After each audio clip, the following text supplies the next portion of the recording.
चाउल बतुरी गला देखु मुझे 2 कप छाणी देती 2 कप चाउल नड़िया गोटे ताटिए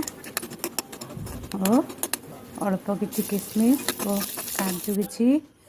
तेजपत्र इलायची 4टी तेजपत्र 3टी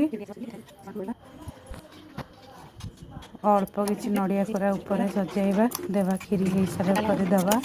अल्प आवश्यक अनुसार चीनी और लुण और काजू किशमिश भाजवाई अल्प किसी घी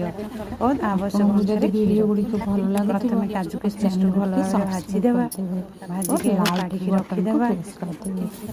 तापर बहुत गुड़े नड़िया चाउल को ग्राइंडर पकाई